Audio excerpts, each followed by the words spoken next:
Bienvenue sur la route des proches aidants. Pour une personne en perte d'autonomie et son proche aidant, juste planifier une sortie peut devenir tout un casse-tête. Ne serait-ce que pour cette raison, avoir accès à un médecin à domicile devient tout un atout. Au cours de cette émission, nous constaterons qu'il y a plusieurs autres avantages pour l'aider, pour le proche aidant et également pour le médecin. Écoutons le témoignage du docteur David Mercier.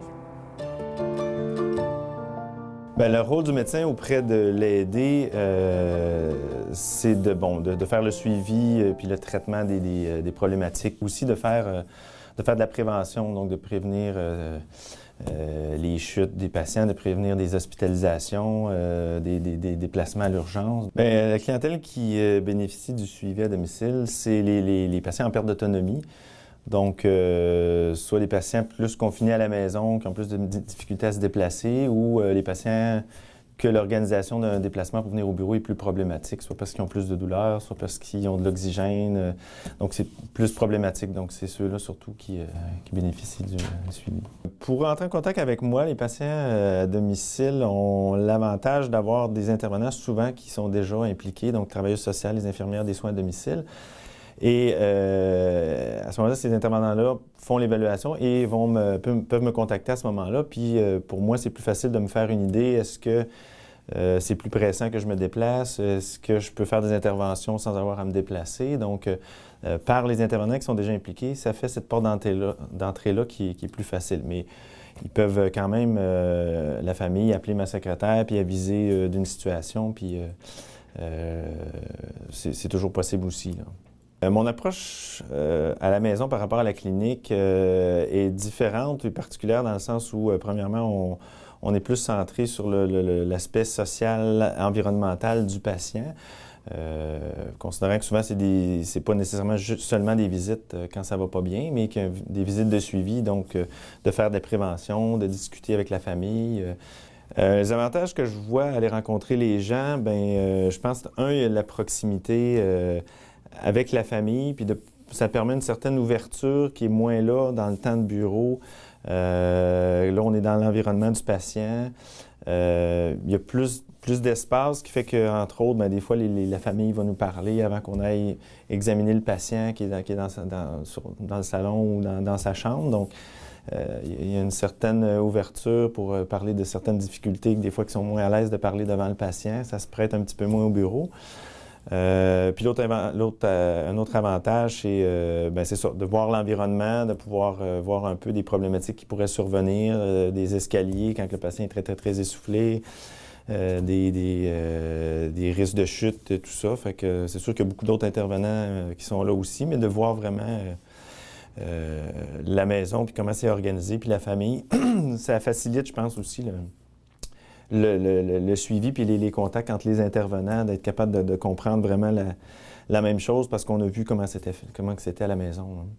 L'avantage pour le proche aidant puis pour l'aider, donc d'avoir un suivi à domicile, entre autres, c'est rassurant d'avoir quelqu'un qui chapeaute un peu le dossier des patients puis qui fait un suivi, donc c'est rassurant pour le patient et pour les aider d'avoir quelqu'un qui va à domicile, le médecin responsable. Ça évite des transferts à l'hôpital qui sont compliqués pour les patients, qui peuvent causer des douleurs. Ça donne plus de temps à la famille à ce moment-là quand le médecin peut aller sur place pour faire les évaluations. Donc, c'est quelque chose qui est très apprécié, puis c'est un avantage de qualité de vie, dans le fond, pour les patients, là. À part de ça, ça nous permet d'évaluer parfois certains besoins qu'il y a à la maison, puis de faciliter les acheminements des demandes de services, s'il y a besoin de physio, d'ergothérapeute, parce qu'on a noté certaines choses, ou de demander à ce moment-là à ces intervenants-là de peut-être intervenir un peu plus rapidement, considérant différentes problématiques. L'autre avantage qu'il y a, c'est un autre intervenant qui est utile aussi, c'est l'infirmière qui s'occupe des soins palliatifs, qui va aller voir les patients à la maison, parler avec les aidés, puis pouvoir aider pour l'acheminement des services pour les soins palliatifs ou avec la Vallée des Roseaux. Donc, c'est une aide précieuse pour nous, pour l'équipe de soins, puis pour la famille aussi, là. Juste le fait d'être présent, que leur médecin vient les voir, c'est quelque chose d'important pour les patients, qu'on prenne le temps. Donc, ils se disent, écoute, le médecin prend le temps, c'est comme ça pour les autres intervenants aussi, mais bon, que leur médecin prend le temps d'aller les voir à la maison. Puis déjà, juste ça, c'est comme important pour eux, puis ça les apaise, ça les rassure. Puis parfois, j'y vais, puis j'ai pas l'impression que ma visite, que j'ai changé grand-chose, puis que j'ai fait grand-chose. Et là, on a jasé, ça n'a pas pris tellement de temps, mais finalement, pour les aidants, puis le patient, ça a fait une différence, puis ils sont contents, ils l'apprécient, puis c'était vraiment un contact privilégié qu'on a à domicile. Mesdames, vous êtes infirmière clinicienne pour le projet Personnes âgées en perte d'autonomie cognitive. Parlez-nous des avantages d'avoir un médecin à domicile. Avez-vous certains exemples à nous donner? Bien, par exemple, nous, on travaille avec une clientèle avec des troubles de mémoire, donc une personne atteinte d'Alzheimer qui doit venir voir son médecin au bureau, peut être plus stressée, peut être plus désorganisée, sa pression peut être plus haute étant donné le stress. Donc, quand le médecin va à la maison, la personne est détendue, elle a un meilleur débit verbal, est capable d'établir un bon lien de confiance avec le médecin. Ça permet aussi au médecin de voir l'interaction entre le proche aidant et le patient et d'établir vraiment un bon diagnostic médical dans ces cas-là. Puis comme infirmière, vous avez un rôle important à jouer auprès du médecin pour faire le suivi des patients. Comment ça se passe, la transmission d'informations entre vous? Bien, nous, on a l'avantage de travailler directement à l'UMF et au JMF, donc la communication est vraiment plus fluide. En fait, quand on est interpellé pour aller faire une visite à domicile, on remplit des formulaires, des collectes de données, on donne un compte-rendu au médecin qui a vraiment l'ensemble des informations pour lui faire sa visite. Donc, il y a déjà un portrait global quand il passe à la maison voir l'usager. Des fois, ça nous prend des rencontres un peu plus formelles en présence avec le médecin parce que c'est des situations complexes, donc on a besoin de donner plus de détails. Puis, dans le fond, lui, ça va lui permettre peut-être, par nos constats, par nos observations, de poser un diagnostic de manière plus rapide ou de mieux orienter, dans le fond, le suivi de l'information, le suivi des traitements à venir. Puis c'est autant dans la direction là, du médecin vers l'infirmière qu'à l'inverse, parce que des fois, lui, lors de son passage d'une visite à domicile, soit la famille ou les proches aidants disent qu'ils ont peut-être une suspicion qu'il y a un problème au niveau de sa mémoire. Donc, le médecin va nous interpeller. Nous, on va pouvoir aller faire du dépistage, aller faire des fois des tests, des observations un peu plus approfondies.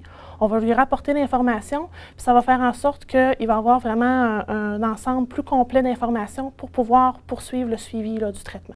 Lorsqu'un médecin suit un patient dans son cabinet, est-ce que c'est possible que le dossier soit transféré ou référé vers un suivi à domicile? Dans certaines situations complexes, exceptionnellement, un médecin peut faire une référence à un autre médecin de famille qui fait des visites à domicile, sauf qu'il y a plusieurs restrictions qui sont applicables dans ces cas-là.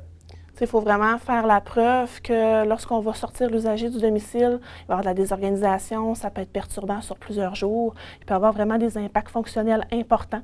Ce n'est pas qu'une pratique qui est courante, mais c'est des situations qu'on a déjà été aux prises avec. Donc, à ce moment-là, le médecin de famille, compte tenu du contexte, de sa vision globale du patient, va dans le fond faire une demande pour un changement vers un médecin qui va à domicile et il y a multiples démarches à faire en ce sens-là, là, que le médecin de famille est au courant là, à intenter pour ça. Donc, c'est possible, mais il y a beaucoup d'étapes à franchir. Oui, effectivement. Exactement. Madame Gagnon, vous êtes proche aidante auprès de votre mère à la maison. C'est quoi les avantages d'avoir un médecin à domicile? Oh, mais ça, c'est merveilleux. Premièrement, on n'a pas à déplacer notre mère, ce qui est très ardu, là. Ma mère a 92 ans, avec une marchette. Ce serait difficile de l'amener à un bureau de médecin. Donc, le premier avantage, c'est de ne pas avoir à la déplacer. Le deuxième, c'est quand même plaisant. Le médecin voit notre milieu de vie. Il est capable de me parler s'il y a des correctifs à apporter. Puis, c'est plaisant aussi. On est capable de parler, parce que là, il vient tous les mois. Hein, fait que c'est comme si c'était pas un copain, parce qu'on sait que c'est le médecin, mais quand même, il se développe une relation un peu plus proche. Puis, il y a beaucoup d'avantages. Il prend le temps de nous écouter. C'est bien. Il prend compte aussi de vos observations, j'imagine? Ah oui, ça c'est plaisant, ça, oui, oui. Parce qu'on pourrait penser que le médecin nous regarde en disant « Ah, c'est juste une femme à la maison. Mais non. Non, c'est plaisant, on se sent respecté. Il prend compte de ce que je dis aussi, certaines... disons que ma mère a mal à tel endroit, bien, pouvez-vous vérifier la circulation? Oui, il va le faire, il va le faire. Oui, il prend en compte ce que je lui dis.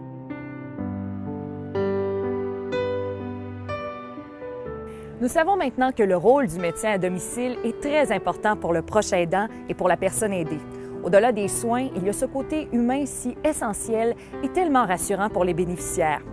Au final, tous y trouvent leur compte, dans le but d'accompagner et d'alléger le rôle du proche aidant et d'offrir une meilleure qualité de vie le plus longtemps possible dans son environnement à la personne aidée. Vous désirez de plus amples informations? Vous avez besoin d'aide? Votre CLSC et l'Appui Côte-Nord sont disponibles pour répondre à vos besoins.